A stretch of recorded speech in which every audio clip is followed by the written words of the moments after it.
a gente vai hoje pensar, tentando responder a seguinte pergunta: como a Bíblia tem mudado a minha vida? Como a Bíblia tem mudado a minha vida? E essa é uma pergunta bastante comum, né? A Bíblia mudou a sua vida? A maioria dos irmãos vai dizer assim: não, a Bíblia mudou a minha vida. Mas o irmão sabe responder como ela mudou, por que ela mudou, porque ela muda a sua vida. Essa mudança, ela é uma mudança em que tipo de perspectiva? É uma mudança de perspectiva religiosa. Ela mudou a minha vida porque eu deixei domingo estar fazendo o que eu queria para estar dentro da igreja aprendendo do Senhor. Então a pergunta de agora é como a Bíblia tem mudado a nossa vida. Como a Bíblia mudou a sua vida. Porque todo tipo de conhecimento, em alguma medida, muda a vida da gente. Por exemplo, sexta-feira passada, no final da tarde, Mariana chegou para mim e disse: pai, vamos fazer alguma coisa diferente para a gente comer? Aí, lá em casa, a gente está com a Olivia bem gripada, já tem uns dias que a gente não dorme direito e a rotina muda toda, né? E aí, uma coisa diferente, e quando a gente é pego de surpresa, e a gente não está com aquele ânimo todo, aquela força toda, aquele vigor todo, a gente tenta fazer o básico e tal, mas havia uma certa expectativa. Então eu me lembrei de um vídeo que eu tinha visto no YouTube, sei lá, há um tempo atrás. Aí peguei meu celular e me lembrava do título do vídeo e coloquei lá de novo, e o vídeo apareceu, um videozinho de 5 minutos de como fazer pão de queijo com massa de tapioca. Aí a pessoa pegava lá um pacote de tapioca que você compra no supermercado, e ela dizia que você tinha que pegar 2 xícaras de tapioca, 2 ovos, 2 pacotinhos de queijo ralado, desse que você compra também no supermercado, ou você ralava o queijo ali, né? Se fosse ralar o queijo, seriam 200 gramas de queijo, 1 colher de sobremesa de fermento biológico, e 2 colheres de cream cheese ou requeijão ou alguma coisa assim do tipo. Como lá em casa não tinha essas coisas, eu botei 2 colheres de manteiga. Então foi isso. Peguei, botei a massa. Mariana, vem cá, quebra o ovo. Quebrou o ovo. Júlio, vem cá, roda o negócio. 25 minutos depois, estávamos nós comendo um pão de queijo, de tapioca, delicioso, e eu ainda tive o privilégio de comê-lo com um café quentinho, e lá em casa as meninas gostam de chá, então foi feito um chazinho, aí ficou sendo o chá da tarde. O conhecimento, ele me trouxe as habilidades necessárias para fazer uma coisa que eu não sabia fazer. Eu não sabia fazer pão de queijo, mas juntando o conhecimento com um pouco que eu aprendi da escola, porque a gente tem que saber o que é grama, medida, não sei o quê, fez com que eu conseguisse, uma pessoa como eu, que eu não tenho tantos dotes assim, fazer alguma coisa que ficou legal e que foi um lanche ali para a família. Quer dizer que o conhecimento mudou a realidade do meu final de tarde em casa. As minhas filhas ficaram felizes, estava todo mundo junto ali, e elas orgulhosas dizendo que estavam comendo algo que elas tinham feito. Que coisa maravilhosa. Mas assim é a vida. Assim é a vida. Talvez você está em casa e precise de o conhecimento para fazer algo que você não tem, e hoje em dia você recorre a um manual em PDF na internet, a um vídeo no YouTube, e você rapidamente tem as habilidades necessárias. Você faz. Às vezes não é assim, você tem que se matricular numa escola.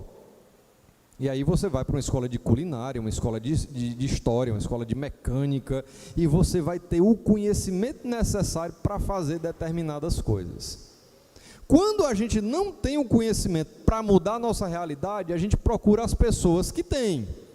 Então a gente vai atrás das pessoas que podem fazer algo para a gente, que ela tem o conhecimento que a gente não tem. O conhecimento muda a vida da gente, de uma forma ou de outra, para o bem ou para o mal. O conhecimento, ele muda a vida da gente. E quando a gente diz assim, como a Bíblia, quando a gente faz a seguinte pergunta, como a Bíblia tem mudado a minha vida, queridos irmãos, a gente não está falando em termos abstratos, porque você anda com a Bíblia debaixo do braço, porque você pega a Bíblia com a mão, porque você comprou um exemplar da Escritura e ele está em casa.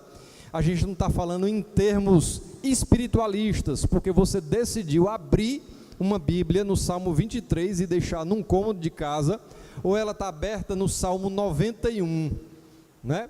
Eu já peguei transporte de Uber e de táxi, que o motorista tinha no tabuleiro do carro uma Bíblia aberta, ou no Salmo 23 ou no Salmo 91, na expectativa de que aquilo, né, livrasse ele de determinadas coisas no dia e trouxesse algumas coisas para ele. Não estou falando esse tipo de relação com a Escritura, eu estou falando a relação correta.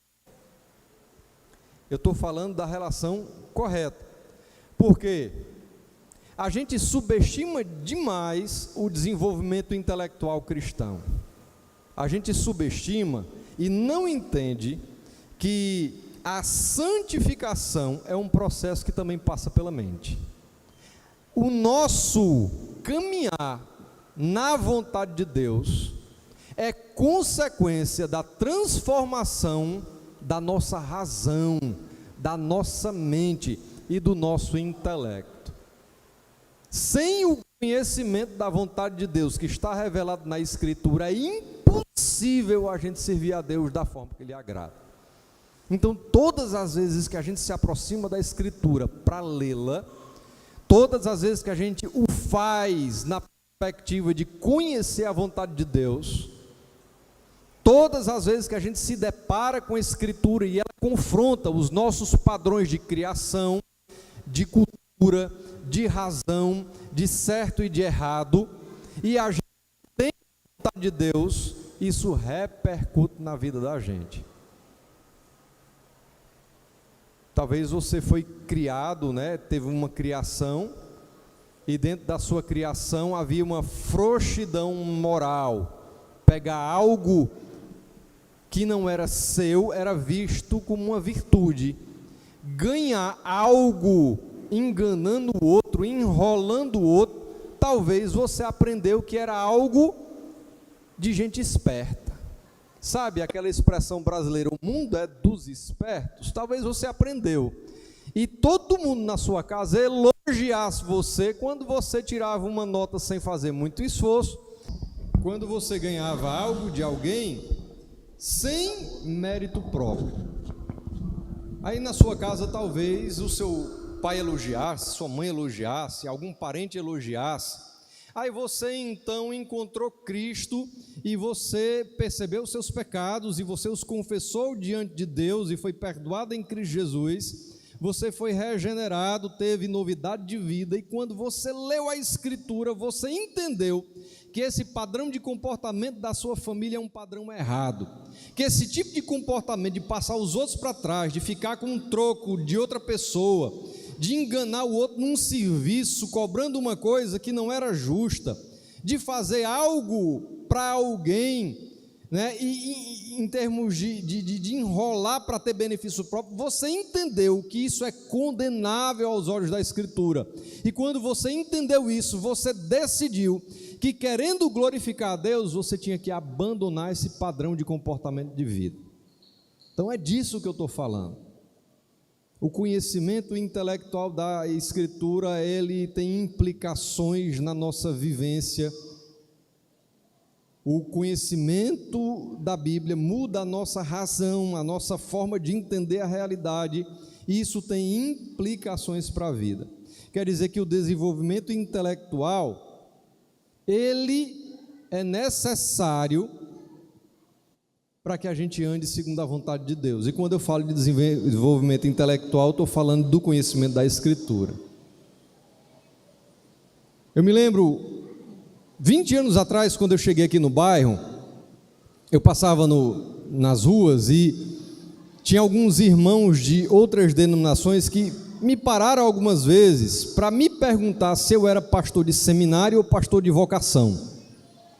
Porque no entendimento deles, pastor de verdade era aquele que tinha recebido um chamado espiritual e a partir dali desenvolvia seu ministério. Mas pastor de seminário não prestava porque a letra mata.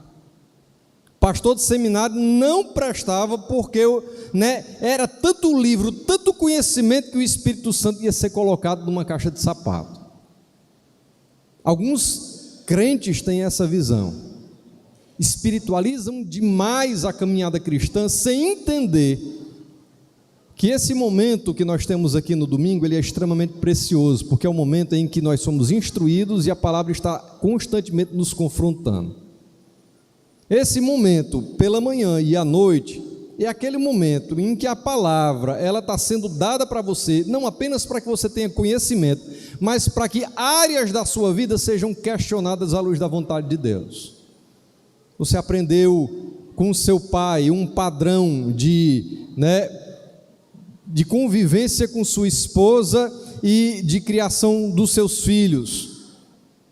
E você provavelmente reproduziu esse padrão, que não necessariamente é o correto, mas você teve o contato da Escritura, e o padrão que você vive com a sua esposa, o padrão que você vive com seus filhos, foi questionado, confrontado pela palavra. Isso tem que reproduzir em você mudança que glorifica o nome de Deus. É disso que a gente está falando.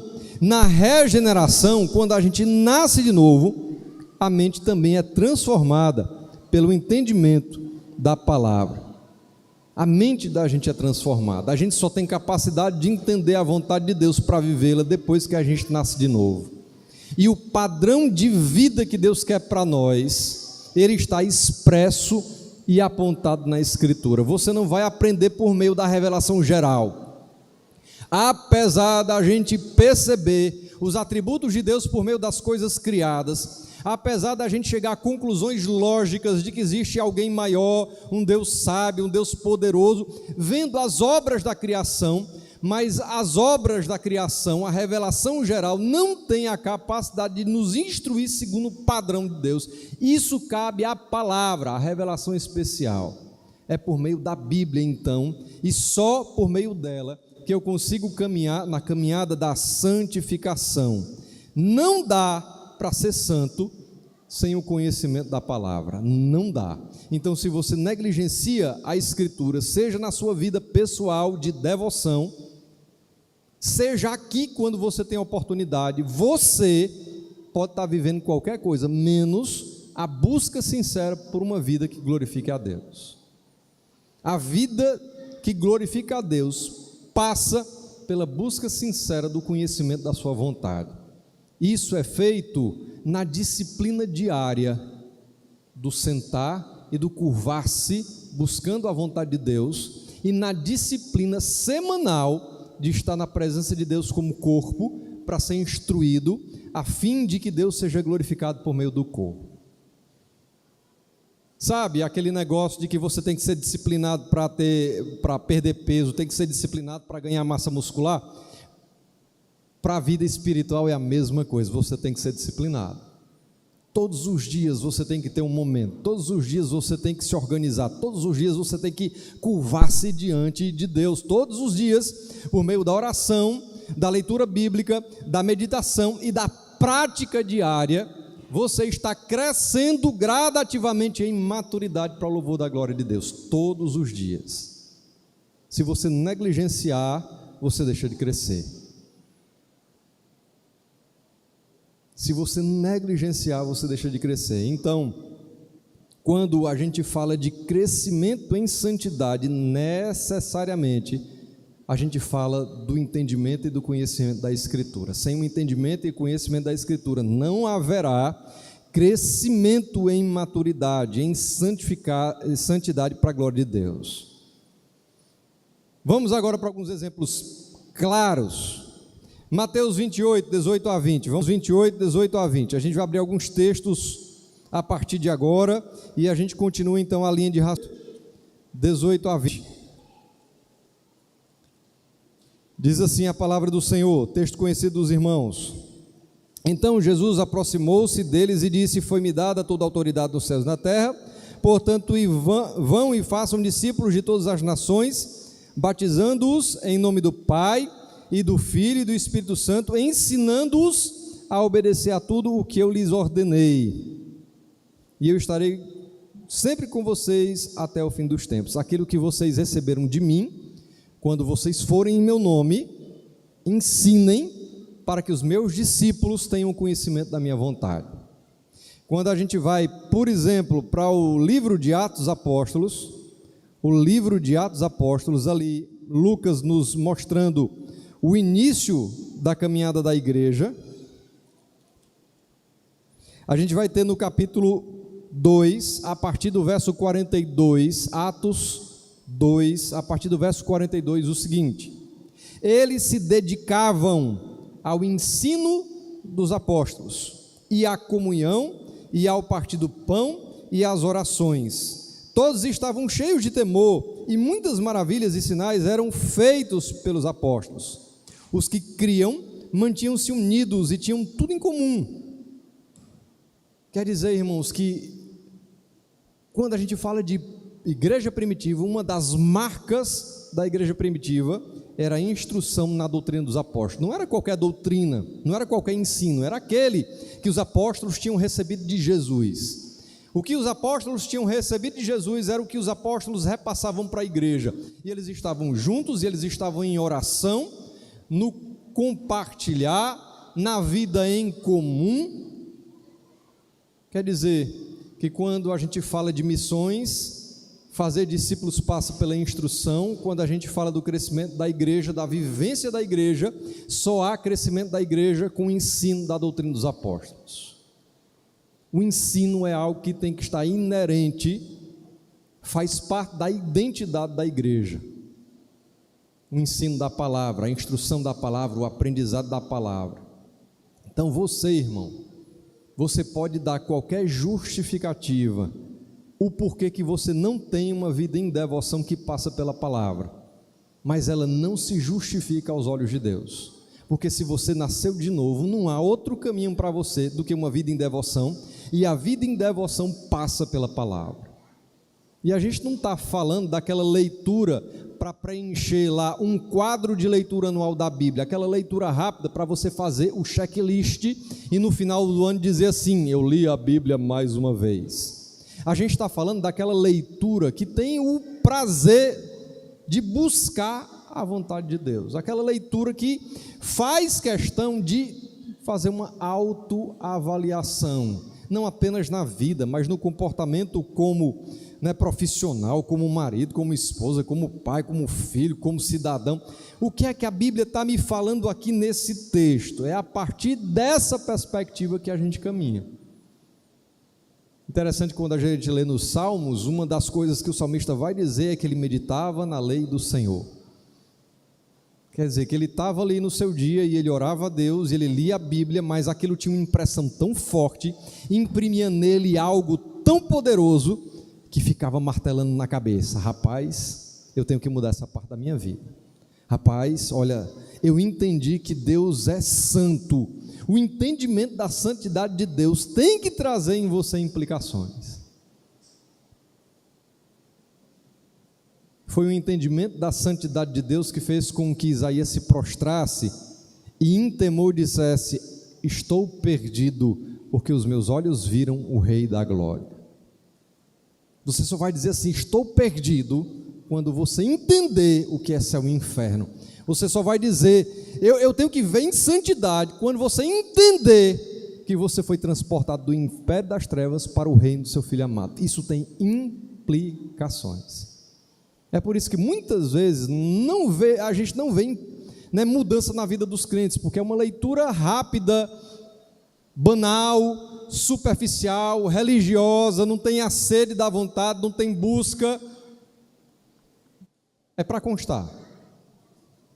Mas se você leu a Bíblia como palavra de Deus, se você tem um desejo sincero de viver em santidade, entende que é essa palavra que vai transformar a tua mente e te ajudar a crescer segundo o padrão de Deus, você vai estar dirigindo pensando, poxa. Você vai estar lavando o banheiro e pensando, ai de mim. Você vai estar lá, sei lá, criando seus filhos, e naquele momento que a palavra te lembrou o que é ser pai, e você tinha um modelo antigo, aí você vai ser confrontado para viver um novo modelo, um novo parâmetro, um novo padrão. O discipulado cristão se baseia no ensino e no aprendizado da palavra do Senhor. Então, uma igreja que não tem ensino nem aprendizado da palavra é uma igreja que é tudo menos cristã. Uma igreja cristã ama a vontade de Cristo, e a vontade de Cristo está revelada na palavra. Ela ama ensinar e ela ama aprender. Uma coisa está ligada à outra. Amém? No nosso meio, há muita visão distorcida que precisa ser corrigida e confrontada pela Escritura. Afinal de contas, cada um de nós veio de um lar e a gente foi criado dentro dos seus costumes, dos seus parâmetros, da sua visão de mundo. Cada um de nós foi criado com uma visão de religião, com uma visão de Deus. Cada um de nós tem lacunas por conta dos exemplos ou da ausência dos pais, dos familiares. Cada um de nós cresceu com suas próprias imperfeições, construiu seus próprios defeitos e também as suas virtudes, é claro. E nós precisamos todos os dias Escritura, a fim de que a nossa visão distorcida de mundo seja tirada e a gente viva segundo o padrão estabelecido por Deus. Volta para o Evangelho de Mateus, capítulo de número 22. Mateus 22, verso 37 e 38. Mateus 22, 37 e 38.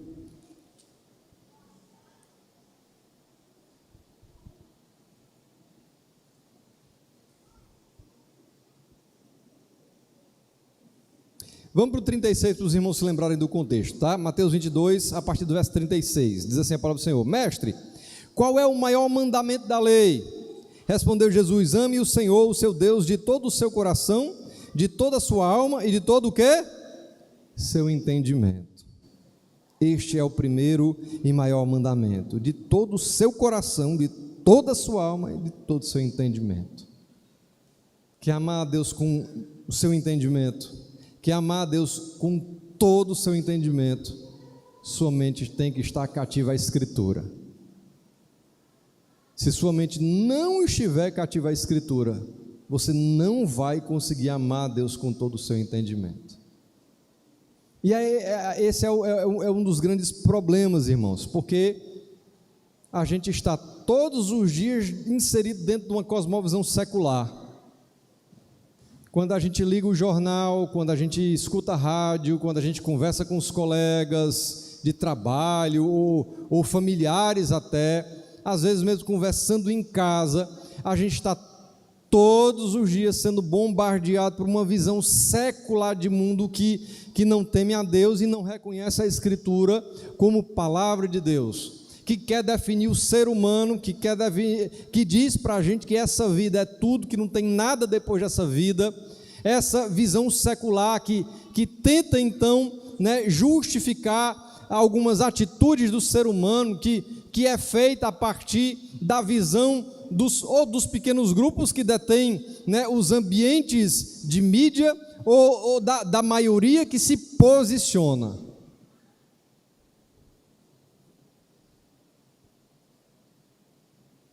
É a galera que assiste o Big Brother e acha que aquele povo que está ali confinado são os nossos heróis. Por quê?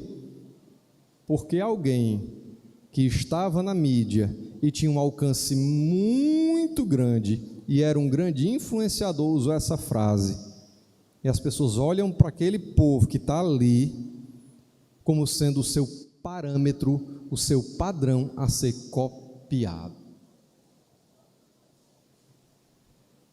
A gente vive num mundo onde cada vez mais os desenhos, as séries fazem questão de afirmar que elas são anticristãs, anti-Deus, anti-Bíblia.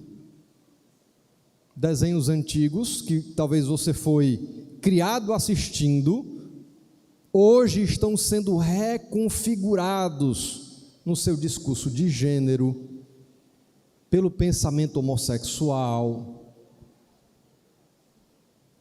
seriados que tratam o casamento como algo banal, fidelidade como algo antiquado.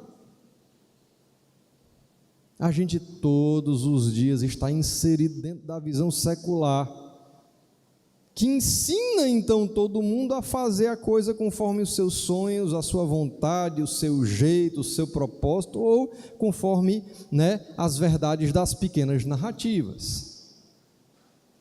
E a gente então é bombardeado todos os dias com um conteúdo antibíblico, secular, uma cosmovisão totalmente diferente. Você quer amar a Deus, você só vai conseguir amar a Deus com todo o teu entendimento, se você amá-lo da forma que lhe agrada, e não tem outra forma de agradá-lo senão com o conteúdo da Escritura. O grande desafio dos pais hoje em dia, o grande desafio dos maridos e das esposas, é viver isso aqui.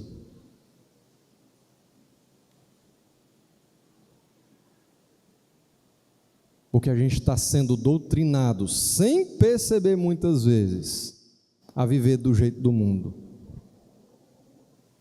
E quando a gente é confrontado pela palavra, ou a gente se afasta de Deus para viver do nosso jeito, ou a gente não se submete ao que a Escritura está dizendo, criando as nossas próprias regras, impondo limites a Deus e dizendo, não é bem assim.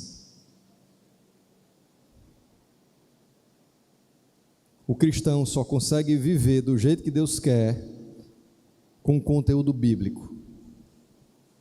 Mas como é que você vai viver com conteúdo bíblico se você não vive segundo a Escritura? Se você não tem vida de devoção? Se você não se importa com o que está acontecendo agora, aqui é um mero ajuntamento religioso. Quando a gente então chega até a Escritura, a Bíblia ela constrói e a Bíblia desconstrói o nosso entendimento. Ela mostra o jeito certo e também ela passa pelos processos de desconstruir a verdade que nós aprendemos como verdade e nos mostrar a verdade absoluta que emana do próprio Deus. Aí quando eu falo assim, conhecereis a verdade e a verdade vos libertará, isso é verdade. Quem conhece a verdade liberta.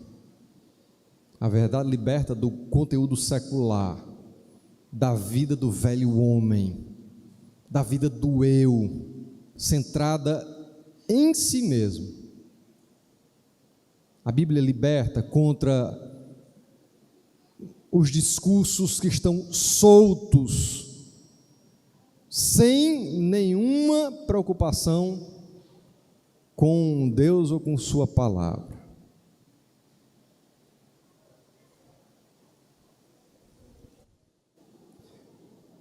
E é engraçado, irmãos, que nós somos o resultado daquilo que nós aprendemos. Nós fazemos o resultado daquilo que nós aprendemos. Se, por exemplo, você foi criado com um pai e com uma mãe muito violentos, que resolviam tudo no terror, muito provavelmente você vai reproduzir esse tipo de comportamento com seus filhos. E aí você se achega à palavra, e a palavra vai dizer que de fato eu tenho que instruir, tenho que corrigir, tenho até que disciplinar, mas a Bíblia fala a medida correta, a forma correta, o jeito de fazer as coisas, e você vai ser confrontado, ou para viver da velha maneira, se você quiser viver da velha maneira,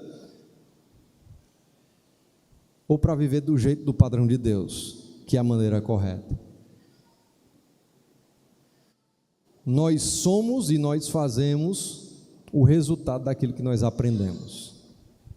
Vai lá em Colossenses capítulo 3, verso 10. Colossenses capítulo 3, verso 10. Colossenses capítulo 3, verso 10. Diz assim a palavra do Senhor: e se revestiram do novo, o qual está sendo renovado em conhecimento à imagem do seu Criador. Quem é que se revestiram do novo? Os colossenses. Quem se revestiu do novo está sendo renovado em conhecimento, por meio de quê? Da palavra, a imagem do seu Criador. Quer dizer que todo cristão é chamado para viver o novo e ser renovado à imagem do seu Criador. Vai lá na segunda carta de Pedro, capítulo 1, verso 3. Segunda carta de Pedro, capítulo 1, verso 3. Diz assim a palavra do Senhor: seu divino poder nos deu tudo de que necessitamos para a vida e para a piedade, por meio do pleno conhecimento daquele que nos chamou para a sua própria glória e virtude. Quer dizer que Deus nos dá a capacidade de vivermos para Ele, por meio do conhecimento que Ele nos dá, e isso tudo é para quê? Para a glória do seu nome. Não haverá glória a Deus na sua vida se você não for renovado no conhecimento da palavra. Não, você vai reproduzir os mesmos comportamentos do mundo, ou os mesmos padrões que você aprendeu como certos e que são reprováveis segundo a palavra. Aí a gente chega naquele textão que a gente sempre se lembra quando a gente fala de renovação da mente. Romanos capítulo 12, versos 1 e 2. Romanos capítulo 12, versos 1 e 2. Portanto, irmãos, rogo-lhes pelas misericórdias de Deus que se ofereçam em sacrifício vivo, santo e agradável a Deus. Este é o culto racional de vocês. Não se amoldem ao padrão deste mundo, mas transformem-se pela renovação da sua mente, para que sejam capazes de experimentar e comprovar a boa, agradável e perfeita vontade de Deus.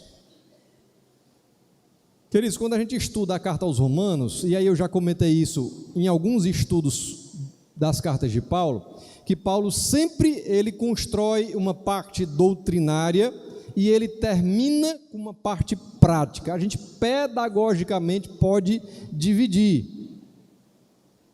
Se a gente lê Romanos, por exemplo, do capítulo 1 ao capítulo 11, é uma parte mais doutrinária, é uma parte mais teórica. E dos capítulos 12 até o 16 é uma parte mais prática. No capítulo 12, quando ele fala portanto, ele está convocando aos irmãos a reagirem a tudo aquilo que foi ensinado do capítulo 1 ao capítulo 11. O apóstolo Paulo passou do capítulo 1 ao capítulo 11 ensinando aqueles irmãos ali da igreja de Roma. Quando chegou no capítulo 12, é como se ele dissesse: e agora, diante de tudo isso que foi ensinado para vocês, vocês vão fazer o quê? Aí a gente lembra de Jesus: quem ouve as minhas palavras e as pratica é aquele que me ama.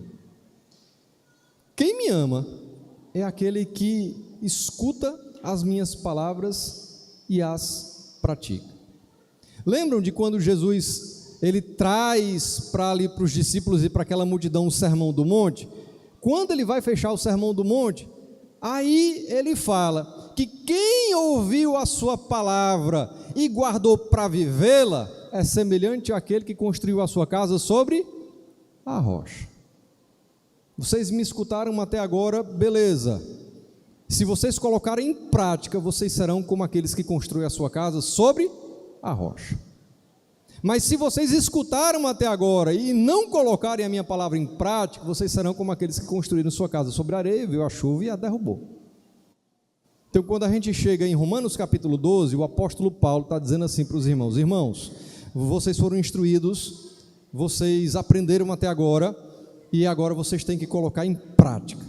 Portanto, irmãos, rogo-lhes pelas misericórdias de Deus que se ofereçam em sacrifício vivo, santo e agradável a Deus. E aqui, a ideia grega é do sacrifício daquele que se entrega em reconhecimento àquilo que Deus fez. Tem muito crente que fica esperando, né? Não se entrega. Mas a ideia de Paulo é que diante de tudo aquilo que a gente aprende, a gente se ofereça a Deus em reconhecimento, não apenas aquilo que Ele fez, mas aquilo que Ele nos instrui. Não é Deus que precisa de você, irmão, é você que precisa de Deus. Sem Deus você estaria morto nos seus delitos e pecados, sem Deus você estaria condenado. Mas você entendeu a vontade de Deus, você entendeu a palavra de Deus, você entendeu a instrução de Deus? Ofereça-se como sacrifício vivo. Tem muito crente que caminha e parece estar morto. A gente tem que ficar puxando, empurrando, né? Alguns, é um esforço medonho para poder sair do canto, né? Mas tem aqueles que entenderam a salvação, tem aqueles que entenderam o sacrifício na cruz, tem aqueles que entenderam a grandiosidade dessa graça, que se debruçam na palavra como palavra de Deus e querem de fato viver. Esses todos os dias se oferecem. Todos os dias eles dizem: eu aprendi isso para viver de forma diferente. Todos os dias confrontam o seu próprio comportamento, confrontam os seus próprios pensamentos, pedem perdão a Deus, se avaliam para que no outro dia Deus seja glorificado mais uma vez. Não é gente perfeita não, irmãos, é gente imperfeita. A gente às vezes acha que tem uma falsa expectativa de encontrar perfeição nas pessoas, né? A gente vai falhar quase sempre. Mas aqueles que vivem dessa forma entenderam: se confessarmos os nossos pecados, Ele é fiel e justo para nos perdoar os pecados e nos purificar de toda injustiça. A gente deixa para trás as coisas que ficam e a gente prossegue para o alvo. A gente tira tudo aquilo que nos prende de correr a carreira que nos foi proposta e a gente corre. Porque a ideia daquele texto é do atleta que tenta correr, mas que tem coisa que está impedindo que o movimento da corrida seja então feito na sua forma plena e perfeita. Portanto, significa que o conteúdo anterior, ele foi colocado em prática. É uma resposta apropriada ao que foi ensinado. É uma resposta apropriada ao que foi ensinado. Acho engraçado, irmãos, que Deus, ele usa pedagogicamente o nosso trato familiar para nos ensinar essas coisas, né?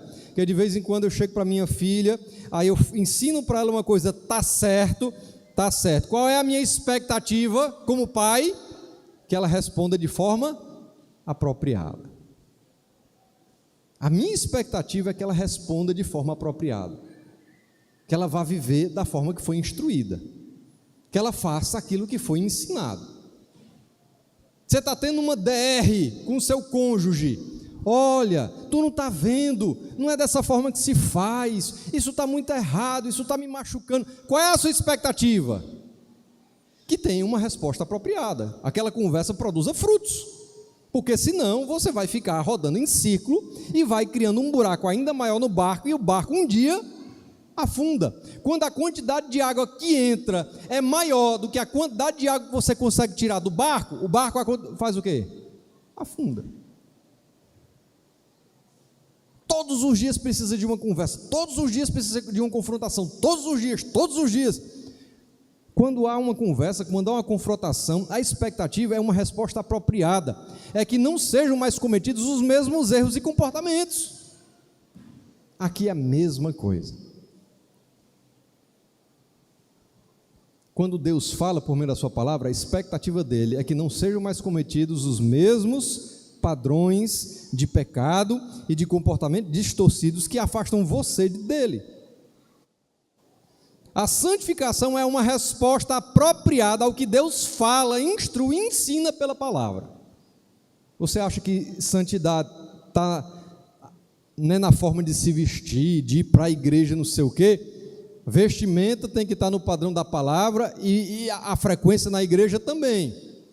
Mas não é isso que traz a santificação. A santificação é muito mais profunda do que esse parâmetro exterior que muitas vezes a gente coloca como sendo o parâmetro correto.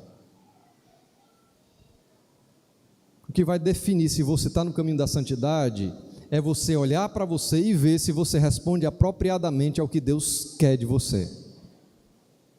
Aí, eu errei hoje, aí você se entristece, você se aproxima de Deus e diz: Senhor, eu errei nisso, nisso e nisso, coloca nome no pecado, você pede perdão, não estou falando de ter remorso, é perdão, e aí você responde apropriadamente ao perdão de Deus.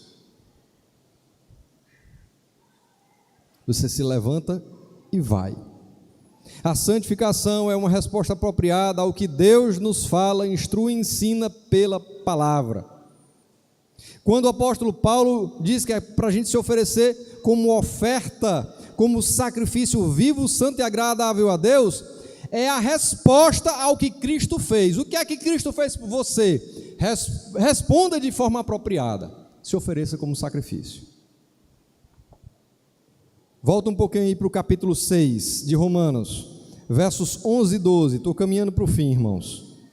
Romanos capítulo 6, versos 11 e 12, diz assim a palavra do Senhor: da mesma forma, considerem-se mortos para o pecado, mas vivos para Deus em Cristo Jesus. Portanto, não permitam que o pecado continue dominando os seus corpos mortais, fazendo que vocês obedeçam aos seus desejos.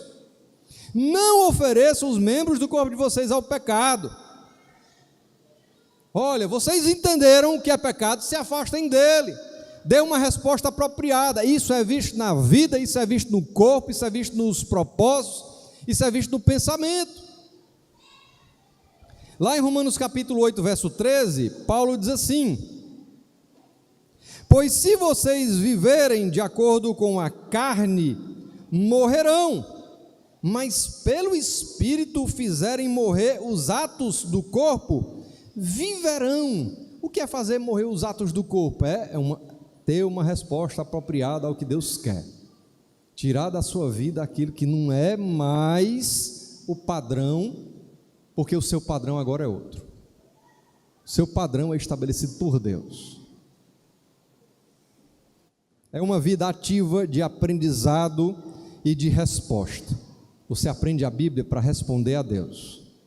Você aprende a Bíblia para responder a Deus. Por isso, quando a Bíblia fala do que é mentira, você não pode cair na mentira. Quando a Bíblia fala sobre adultério, você não pode, achar que adultério é uma coisa leviana. Quando a Bíblia fala sobre divisão, dissensão, você não pode passar a mão em alguém que cogita tal coisa, porque você sabe que o padrão de Deus não é esse. Isso se aplica para tudo aquilo que é condenável à Escritura. Há um novo parâmetro, um novo padrão. Você acha que é fácil ser cristão, querido? Não. Porque ser um seguidor de Cristo é assemelhar-se a Ele. Quer dizer que você vai esvaziar-se de você mesmo no confronto com a Escritura e vai se deixar encher dele para o louvor da sua glória. Isso é que é ter a mente de Cristo.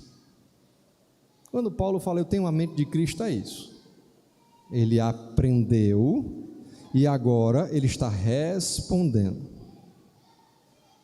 O culto racional, segundo Romanos capítulo 12, é a adoração prestada pela razão cativa à Escritura. Quer dizer que todo crente tem que crescer intelectualmente na Escritura. E crescer intelectualmente na Escritura reproduz mudança de vida. Aquela galera que vai fazer curso de mestrado, doutorado, PhD, não sei o que, em teologia, e a vida é uma lástima, não entenderam a palavra. Quanto mais a gente se aproxima de Deus, mais quebrantado deve ser o nosso coração. Pastor Cleiton é um dos grandes heróis da minha vida. Semana passada eu conversei com ele, terça-feira que vem a gente tem um encontro marcado novamente. ele envelheceu, está com aquele aspecto mais cansado, enfrentando muitas lutas e muitas dificuldades, tendo muitas limitações por conta da idade da situação da professora Joyce, mas o amor pelo Senhor é o mesmo. Eu me lembro, eu novinho, em sala de aula, e o pastor Cleiton, ele sempre ensinou disciplinas de teologia sistemática, de exegese e de grego, e aí eu me lembro, ele estava numa aula falando sobre cristologia, e chegou no momento da cruz, e ele falava sobre o que era a cruz, para uma classe cheia de alunos, e ele ensinando a gente, ele foi diminuindo e olhando para o chão, e daqui a pouco ele começou a chorar, e a voz ficou entrecortada. Por quê? Porque ele estava ensinando o que ele entendia ali, e no dia a dia a gente via que aquilo que ele ensinava era aquilo que ele vivia. Ele respondia apropriadamente ao conhecimento da Escritura. A adoração derivada da mente deve afetar o nosso corpo e a nossa conduta. Conhecimento da Escritura reproduz em mudança de comportamento e de conduta. Como é que a Bíblia tem mudado a sua vida? Agora entende a pergunta? Como é que a Bíblia tem mudado a sua vida? Como é que ela tem mudado a sua vida? Ou ela não tem mudado a sua vida?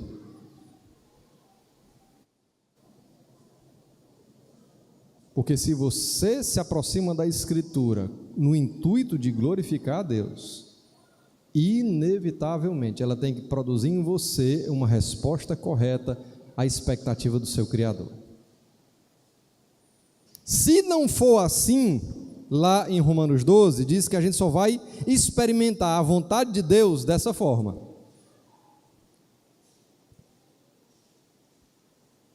Não se amolda ao padrão deste mundo, mas transformem-se pela renovação da sua mente, para que sejam capazes de experimentar e comprovar a boa, agradável e perfeita vontade de Deus. Ah, pastor, eu oro e não sei a vontade de Deus, eu não consigo entender a vontade de Deus, eu não consigo sentir a vontade de Deus. Você vive do seu jeito.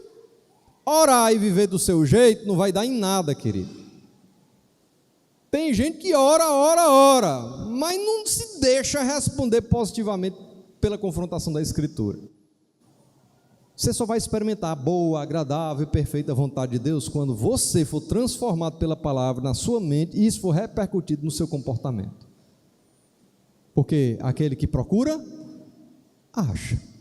Aquele que pede, recebe. Aquele que bate, a porta se abrirá. Sem renovação da mente, sem a resposta apropriada a Deus, é impossível a gente experimentar a boa, agradável e perfeita vontade do Senhor. E é por isso que muitos crentes estão asfixiados, estão vivendo aí uma vida capenga, às vezes parece mais com o povo do mundo do que com o povo de Deus. Anda com a Bíblia, vai para o templo, faz as coisas de Deus, nos termos próprios. A vida não é muito diferente do que você vê aí afora, porque não teve a mente transformada, não tem a resposta adequada à vontade de Deus. A transformação espiritual envolve rejeição do pensamento secular, a adoção da cosmovisão cristã em sua inteireza, desenvolver suas implicações para cada área da vida e do pensamento. Ah, pastor, eu vou para um movimento dos 7 dias, aí passa lá por um monte de ritual vazio, mas o coração se encheu, os olhos se encheram com aquelas coisas, aqueles rituais, aqueles negócios. Ah, agora minha vida é outra, eu passei pela campanha dos 7 dias. Não teve Bíblia, não tem mente transformada. Não quer fazer a vontade de Deus, não tem mente transformada. A Bíblia não é sua única regra de fé e prática, não tem mente transformada. Porque quase todas as vezes que a gente se aproxima da Bíblia do jeito certo, a gente sai humilhado. a gente sai humilhado porque Deus nos coloca no lugar. Ele cresce, a gente diminui e ao mesmo tempo a gente cresce na vida cristã. Não existe uma receitinha, 2 ovos, 2 xícaras de não sei o que, para crescimento na vida espiritual.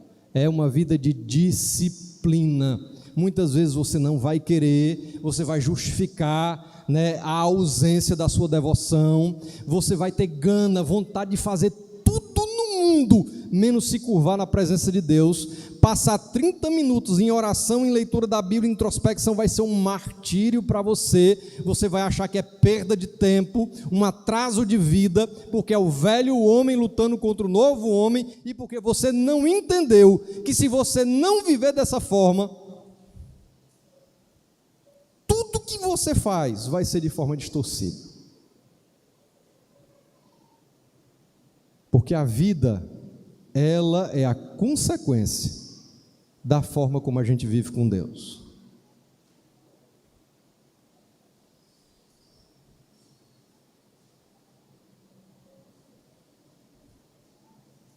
E você vai fazer isso muitas vezes sozinho, sem ninguém olhando, sem uma curtida.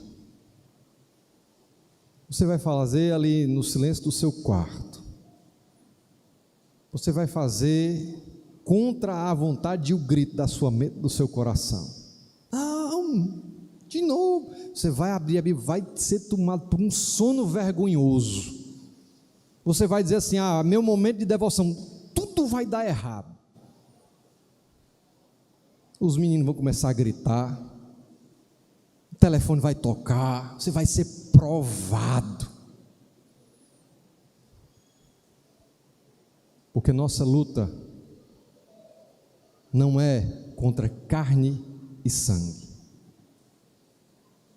Porque o diabo não quer que você tenha uma vida de devoção e de renovação da mente, de oferecimento da vida como sacrifício. Satanás quer que você viva essa mentira de vida cristã que talvez você está vivendo, do seu jeito, da sua forma, dentro dos seus limites.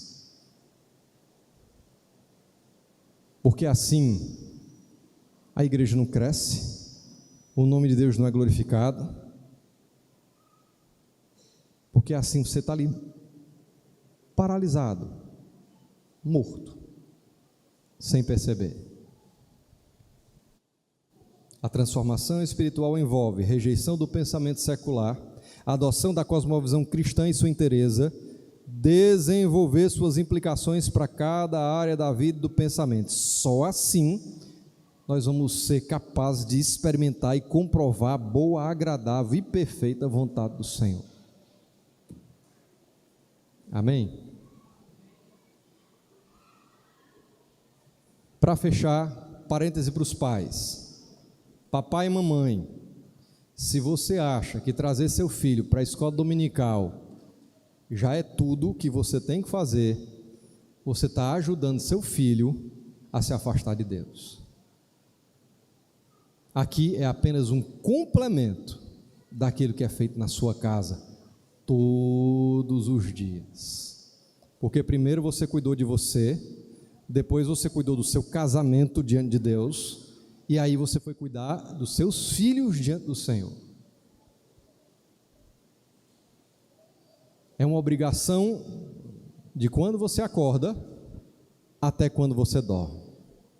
E às vezes você acorda de madrugada e se lembra e você vai orar.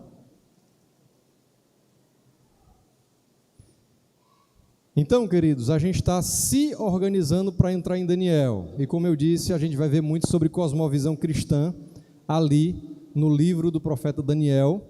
E isso que eu disse aqui, vocês vão ver lá nas entrelinhas e passando por toda a história de Daniel, Mesaque, Sadraque e Abdenego, que não se submeteram à visão secular e religiosa da Babilônia, pelo contrário, decidiram estar na presença de Deus, e isso teve todas as implicações na vida deles. Que Deus tenha misericórdia de nós.